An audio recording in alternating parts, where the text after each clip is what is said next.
Welcome to this episode of #Sisters Sidebar. If you don't want to miss any episodes, click here. You can subscribe and press like and ring the bell so that you always get notifications and don't miss an episode. If you have a question for us, you can email them to us at sistersinlaw@politicon.com. And you can also tag us on social media at #sistersinlaw. But you don't have to just send us an email in writing. You can use any of your message apps to send us your voice asking the question. And then we may play your voice on our show. Please send us your questions. Let's get started. Barb, we have some really good questions. Here's one for you from Laura. Hi, sisters. This is Laura in Sacramento, California. Looking ahead to a differently constituted court, how might a future SCOTUS reverse this court's current spate of precedent-shattering, results-driven cases on everything from executive power to reproductive rights to voting rights, without itself reinforcing the sense that precedent is no longer relevant? Yeah, that's a great question, Laura. There is a standard that courts are supposed to follow when deciding whether to overturn precedent. I mean, ordinarily, our system is one of stare decisis, to stand by things decided, because that provides notice to people and reliability about what the law requires. But from time to time, the courts do overturn precedents.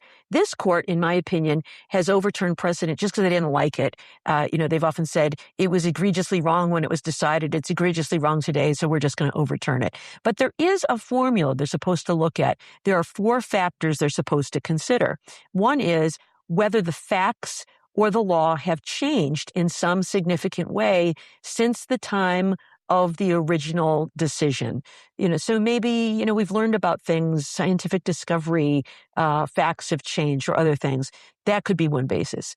Another is whether it has grown to be inconsistent with other laws. So, some other laws have been developed, and then you've got this one out there that's not really consistent. And so to promote uniformity, that could be a reason.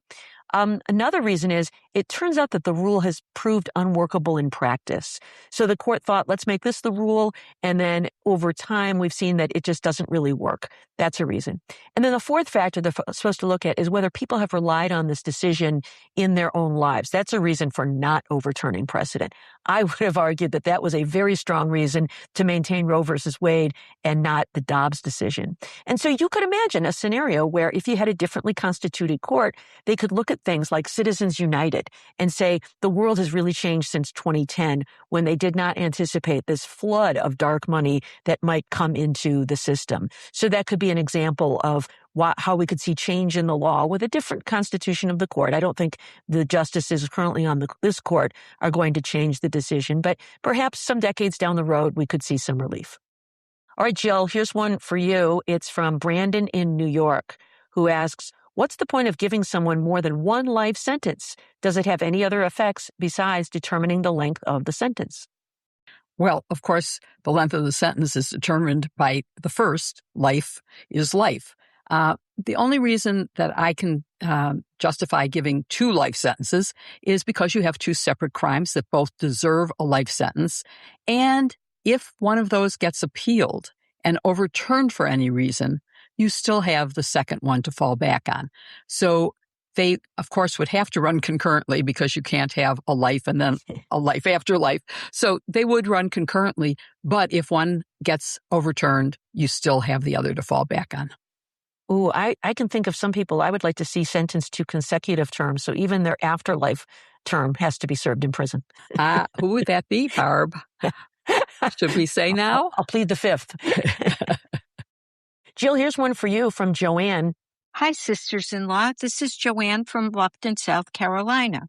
I read Joyce's essay on Trump's appeal of the E. Jean Carroll case. Unsurprisingly, Trump has asked for an extension to pay up. What about the other E. Jean Carroll case? Where does that stand? Why weren't the 2 cases lumped together? Thank you for that question, Joanne. I really, really like it. And it is very interesting how quickly we forget, but there are 2 E. Jean Carroll cases. Both of them are related, but they happened on two different occasions. One happened while Donald Trump was the president, and he spoke from the White House lawn. That's the second case. The first one, she, as you have noted, collected $5 million. Actually, more than that because interest had accrued. But her really big judgment for over $80 million has not yet been paid because it's still under appeal. Of course, he's trying to claw back the $5 million in what I predict, and I hope, Barb, you will agree with me, is a fruitless task that he will not be able to get the money back. But in this case, we're having arguments made that because he was speaking from the White House, that it's an official act. Well, speaking about a charge of defamation and sexual assault from the White House does not make it an official act. So I think that it will end up the same way and that she'll end up eventually collecting. But as of now, it's still under appeal.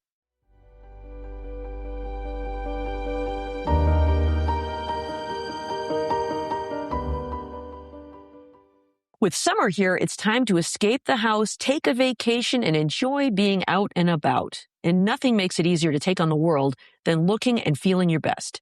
That's why it's so important to have a daily routine that gets you feeling confident and ready to embrace the day. For me, an essential part of that is using my stash of Thrive Causemetics to put together fresh looks so my glow matches the sunshine. A total refresh can be as simple as amplifying your look with clean beauty from Thrive Causemetics. Every product is 100% vegan, cruelty-free, and made with clean, skin-loving ingredients that work with your skin, not against it. And we know you'll be a huge fan of them too. I am a big fan. I love every single one of their products. I love Thrive's mascara, their lip balm, their eyebrow tint, their sunblock, and I especially love their Empower Matte Precision Lipstick Crayon. It's your lips' new best age-defying friend for lips that have lived a little. The long-wearing, weightless lip perfection formulas non-stick and can be worn as both a liner or layered for a bold, opaque finish that leaves your lips looking luscious and fuller. Right now, I'm obsessed with the best-selling Kaisa. It's a beautiful dusty rose color, but with the buildable shades, it's fun finding the perfect fit for your mood or your style. Start indulging your lips with creamy, long-lasting velvet matte color that's packed with staying power. Another thing we love about Thrive Causemetics is that cause is in the name for a reason. Thrive not only defines luxury beauty with their uncompromising standards, but they give back too. Every time you use Thrive, you're doing more than enhancing your glow. You're helping others shine too. With more than $150 million in product and cash donations to 600 giving partners, your purchase directly fuels real impact. Imagine making a difference in things like education, the fight against cancer, stopping domestic abuse, and more with every purchase. That's beauty with purpose. Wait, amplify your summer look with Thrive Causemetics. Go to thrivecausemetics.com/sisters for an exclusive offer of 20% off your first order. That's Thrive Causemetics, CAUSEMETICS.com/sisters. The link is also in our show notes.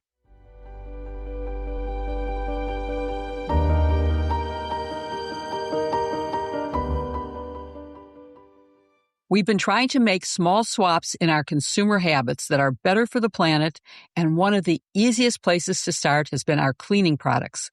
I love finding options that reduce plastic waste without sacrificing performance. And after learning about the microplastics in many household items, we're mindful about what we bring into our homes. They aren't good for us, our pets, or the environment. That's why we wanted to tell you about Blueland. Blueland makes dish, laundry, and other household cleaning products designed to reduce single-use plastic. And all of their cleaning tablets are 100% plastic-free and microplastic-free. They're independently tested to perform alongside major brands, and the formulas are made without dyes, parabens, or harsh chemicals. Instead of repeatedly buying plastic bottles, you just use tablets, which is a great way to cut down on waste at home. Now I love not having to choose between the safe option and what actually gets my house clean. And you will too. Like us, Blueland believes that hardworking, clean products can be the norm, not the exception, so that you can do better for your family and the planet at the same time. We strongly recommend Blueland's new Power Duo, a dual-layered laundry detergent tablet. Experience has proven that they lift the toughest stains. They're designed for tougher laundry loads that need extra stain and odor-fighting power and are great for sweaty workout clothes, kids' messes, pet bedding, food stains, grass stains, and more. There's nothing they can't handle. And in classic Blueland fashion, they're hypoallergenic and safe for sensitive skin with a plastic-free, microplastic-free formula. The pre-measured mess-free tablets make it easy. Just drop them directly into the drum and wash as usual. There's even a line of tablets for your dishwasher and toilets, too. Oh, thank you, Jill, for saying that. Best of all, Blueland is a certified B Corp and Leaping Bunny cruelty-free certified. Their formulas are EPA Safer Choice certified, and many products have also earned Cradle to Cradle's Gold Material Health Certificate. Put it all together, and it's easy to see why their products are trusted in more than 1 million homes, including ours. So if you're looking to make a small change in your routine, you can get 15% off your first order at blueland.com/sisters. That's 15% off your first order at blueland.com/sisters. The link is in the show notes.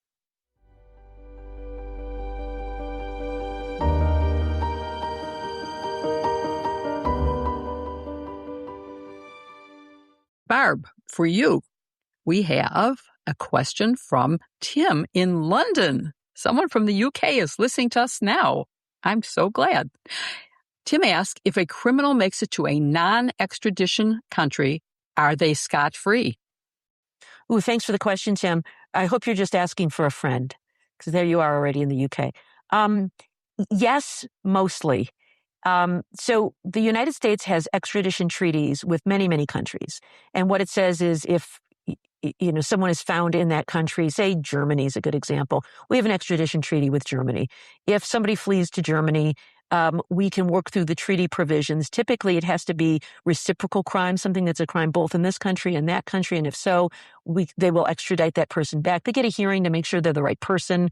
And if so, they're sent back to face charges. But there are several other countries, many other countries with whom we have no extradition treaty. Russia, China, state sponsors of terrorism, Iran, some of these countries, there's no extradition treaty. So if a person goes to that country, typically we are not able to get them. Now, what does happen, and I've been through this before, is the prosecutor in the United States would file what's known as a red notice with Interpol. Right. And that goes into the system into every one of those countries where we do have an extradition treaty. So that if that person ever travels into one of those countries, which happens from time to time, then that country would arrest the person and put them into extradition proceedings. So in some ways, when people are wanted in the United States, it's a little bit of a home confinement situation because they're not able to travel to any country with whom we have an extradition treaty.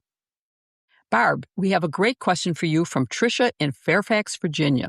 She asks, as media consumers, what is the best way to protect ourselves from getting fooled by AI fakes? This is right up your alley because of your book and how much you've studied this. Yeah, I really like this question, Tricia, and I appreciate it very much. More and more, we are seeing AI fakes on social media, including political ads, where we see candidates doing things and saying things that they never said or did. In a perfect world, some states are already doing this, but I would love to see required AI labeling.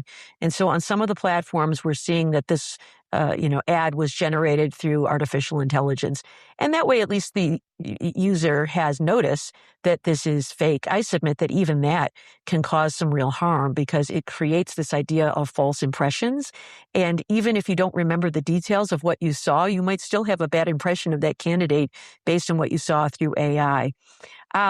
In the absence of these kinds of common sense laws that label AI, I think there are some things that we can do. One is to have a healthy skepticism when you see things online. If you see something that looks outrageous, maybe think twice about whether it's true. Maybe look for a second source. Just because you saw somebody post a funny image, I'm seeing some of these days of Trump with these enormous pompadour hairdos after, some observers say he's been wearing a toupee. And so there's been, some really ridiculous hair pieces displayed. Before you believe those to be true, perhaps, try to look for credible sources and ask if this image is accurate. So it's a shame that we have to do that work ourselves, but I think until we get labeling laws, which I would forcefully advocate for, I think that's the best that we can do. Jill, our last question comes to us from Dr. Ann, who asks, what's the relationship, if any, between standing and venue, between who can bring a case and where they're allowed to bring it? Thank you, Dr. Ann. I always like when we get questions that we take for granted that everybody understands. But these are legal terms that have very different meanings. They are related. Standing is who can bring a lawsuit. You have to have some injury. It has to be something that is compensable by the courts. That gives you standing. But then the question is, even if you have standing, where can you file the case?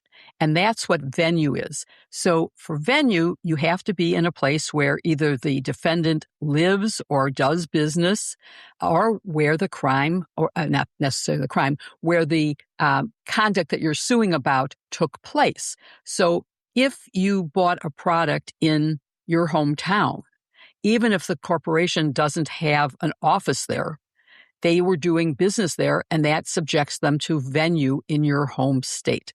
And so that's how you get the two related. You have to first have standing to file the lawsuit, but then you have to file it in the right jurisdiction. Thank you for listening to #Sisters Sidebar with Jill Wine-Banks and me, Barb McQuade. Keep sending in more great questions for next week's show. And if you send in a voice memo, we'll try to play a question during our next episode. Follow Sisters Sidebar and #Sisters-in-Law wherever you listen. And please give us a 5-star review. It really helps others find the show. Please show some love to this week's sponsors, Thrive Causemetics and Blueland. The link is in the show notes. Please support them because they make this podcast possible. Don't forget to pick up #Sisters-in-Law merch and other goodies at politicon.com/merch. See you every week on Wednesdays and Saturdays for new episodes of #Sisters-in-Law and Sisters Sidebar. Look at that. Nailed it. Good job, Jill.